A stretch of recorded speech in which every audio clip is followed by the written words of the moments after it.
दोनों जैसे एक जहाज में बैठ के दिल्ली आते हैं और एनडीए और इंडिया गठबंधन की तोड़ फोड़ और सरकार और सत्ता बनाने की बात करते हैं, ऐसे दोनों को एक हेलीकॉप्टर में बैठकर श्रेया के घर जाना चाहिए था, उतरना चाहिए था, उनके आंसू पहुंचने चाहिए थे, उनका दर्द बांटना चाहिए था। और अगर आपको इतनी हमदर्दी है तो लड़के के घर भी जाते और पूछते क्यों इसने गलत किया, क्या बात हुई, क्या कारण थे, क्यों नहीं तुम पे लड़का संभला, क्यों आज ये जेल में है। ये चीज सामाजिक बात थी, समझाना चाहिए था कि कौन उस हत्या के पीछे कारण था, क्या कारण था। जाने में कोई बुराई नहीं थी, उसके घर भी जाते, उसके घर भी जाते, दोनों को देखते और कह के आते जो दोषी होगा उसको बख्शूंगा नहीं, दंड दूंगा, दंड दिलाऊंगा। माँ बाप भी खुश होते, लड़के के माँ बाप भी खुश होते कि ये कम से कम आए, हमें अपनी प्रजा समझा, हमें अपनी जनता समझा, हमें अपनी मतदाता समझा। अब लेकिन वो ठेका क्या उन्होंने ही ले रखा है जो काराकाट से हार गए।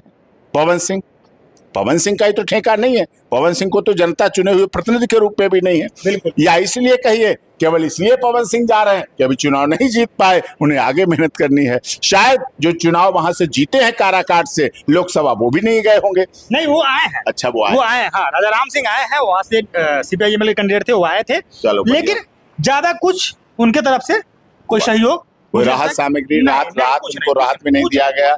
अपनी बेटी नहीं समझी, अपनी बेटी की तरह नहीं समझा, केवल सोशल मीडिया की पूर्ति के लिए वहां हुआ। सर देखिए, बिहार में अगर कहीं कोई घटना होता है, किसी भी परिवार के साथ होता है, तो सबसे पहले अगर उस परिवार के पास कोई अगर पहुंचता है, तो मैं सच कह रहा हूँ, माइक है मेरे हाथ में, मैं झूठ नहीं बोलूंगा, मनीष कश्यप सबसे पहले पहुंचता है। मनीष कश्यप तो अपना बच्चा है, उसको तो हमने ऐसी शिक्षा दी है, ऐसी प्रेरणा दी है, ऐसी दिशा दी है, उसे इतना जीवन में उसको भर के सही कर दिया है कि तुम्हें करना पड़ेगा। वो तो इसलिए करे, लेकिन अभी मनीष कश्यप तो कुछ है नहीं।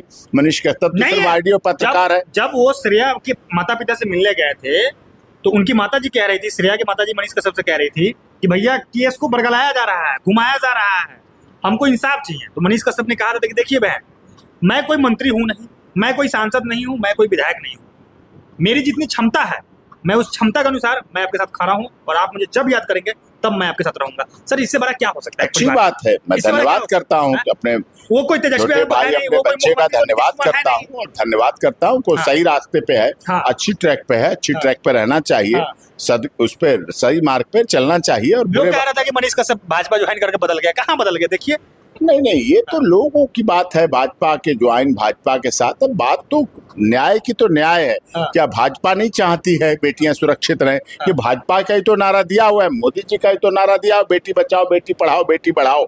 और किसका नारा दिया हुआ? बेटियां सुरक्षित। 30% आरक्षण किसने दिया? 33% आरक्षण किसने दिया? मोदी जी ने दिया, भाजपा ने दिया। इससे पहले किसी ने दिया? तो 75 सालों में नहीं दिया। लोकसभा और विधानसभा में आज दिल्ली में 2-2 सांसद महिलाएं हैं, कभी नहीं है, कभी नहीं महिला सांसद 2-2 रही हैं। तो ये बदलाव है, ये परिवर्तन है, ये परिवर्तन होना चाहिए।